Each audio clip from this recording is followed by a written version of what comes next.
US investment green card. $800,000 must have legally documented money.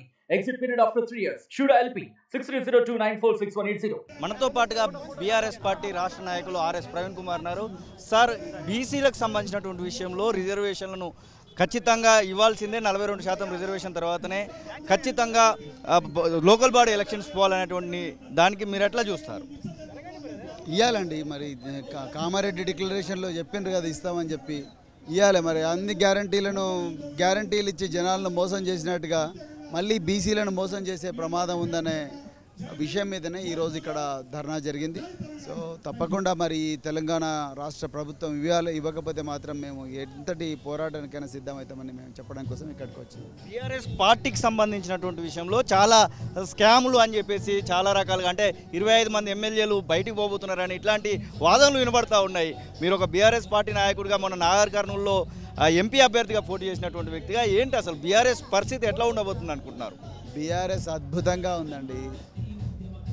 10 సంవత్సరాలు రాష్ట్రాన్ని పరిపాలించడమే కాకుండా ఈ రాష్ట్రాన్ని సాధించడం కోసం ఉద్యమం చేసిన శక్తుల్లో అగ్రగామి శక్తి బీఆర్ఎస్ పార్టీ. సో ఇవాళ బీఆర్ఎస్ పార్టీ ఏదో పార్లమెంట్ ఎలక్షన్లో ఓట్లు తక్కువ వచ్చినాయని చెప్పేసి ఇక కాంగ్రెస్ పార్టీ, ఒకవైపు బీజేపీ, వీళ్ళందరూ కూడా రకరకాల కుట్రలు, ఫేక్ న్యూస్లు అవన్నీ చేస్తున్నారు. ఇవన్నీ బీఆర్ఎస్ పార్టీ ఎప్పుడో చూసింది.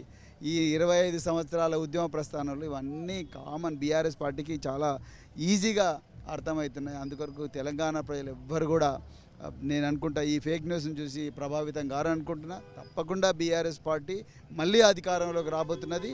దాని సత్తా మీరు స్థానిక సంస్థ ఎలక్షన్లో చూడబోతున్నారు. ఎలక్ట్రిసిటీకి సంబంధించినటువంటి విషయంలో జస్టిస్ నరసింహారెడ్డి కమిషన్ ఇప్పటికే కేసీఆర్ను రమ్మని చెప్పింది. ఈరోజు కేసీఆర్ కూడా 12 పేజీలకు సంబంధించినటువంటి లేఖలు కూడా విడుదల చేసినటువంటి పరిస్థితి. బహుశా మీరు దాన్ని కూడా చూసుంటారని అనుకుంటున్నాము. అంటే ఈ యొక్క ఎదురుదాడిని ఎట్లా చూడొచ్చు అంటారు? ఒకవైపు గొర్రెల స్కామ్ అంటున్నారు, మరొక వైపు టెలిఫోన్ ట్యాపింగ్ అంటూ ఉన్నారు, మరొక వైపు ఎలక్ట్రిసిటీకి సంబంధించినటువంటి విషయంలో ఇది బయటికి తీస్తూ ఉన్నారు, కాళేశ్వరంది ఒకటి నడుస్తూ ఉంది. ఇవన్నిటి ఆ సినారియోని చూస్తే ఎట్లా అనిపిస్తుంది? ఇదంతా అసలు ఈ ఫేక్ న్యూస్ రిలీజ్ చేయడమే ఒక స్కామ్ అండి. ఇందులో ఎక్కడ కూడా స్కాములు లేవు. అరే అసెంబ్లీ సాక్షిగా ఆ శాసనసభాపక్ష నాయకుడు హరీష్ రావు గారు చాలా క్లియర్గా చెప్పిండ్రు, అయ్యా మీకు ఏమన్నా ఉంటే మీరు ఎంక్వైరీ చేయండి, ఎంక్వైరీ చేసిన తర్వాత మా దగ్గర ఉండే సమాచారం మేము మీకు ఇస్తాము, మీకు ఏమైనా ఉంటే మీరు చెప్పండి అని చెప్తూనే ఉన్నారు. ఫ్లోర్ మీదనే చెప్పిండు మా శాసనసభాపక్ష నాయకుడు. దీంట్లో అంటే నేనేమంటున్నానంటే ఇది కేవలం ఒక కుట్రతోని ఒక పార్టీని బదనాం చేయాలని, తెలంగాణ సాధించి తెలంగాణను ఒక గొప్ప తెలంగాణగా, దేశంలో నెంబర్ 1 తెలంగాణగా పెట్టిన ఈ పార్టీ బీఆర్ఎస్ పార్టీని బదనాం చేయడం కోసం ఈ పార్టీ చేస్తున్న కాంగ్రెస్ పార్టీ, అదేవిధంగా బీజేపీ చేస్తున్న కుట్రలే తప్ప ఇంకోటి కాదు. తప్పకుండా మేము ప్రజలు మా వెంట ఉన్నారు, ప్రజలు మా పక్షమే ఉన్నారు, ప్రజలు మమ్మల్ని కోరుకుంటున్నారు. రాబోయే రోజుల్లో తప్పకుండా తెలంగాణలో మళ్ళీ అధికారంలోకి వచ్చేది బీఆర్ఎస్ పార్టీ కానీ కాంగ్రెస్ కాదు, బీజేపీ కాదు. ఎమ్మెల్యేలు అందరూ మీ పార్టీలో ఉండడానికి సిద్ధంగానే ఉన్నారా, లేకపోతే పార్టీలు మారడానికి ఎవరైనా చూస్తున్నారా అనుకోవచ్చా? అందరు మా పార్టీలోనే ఉంటారండి.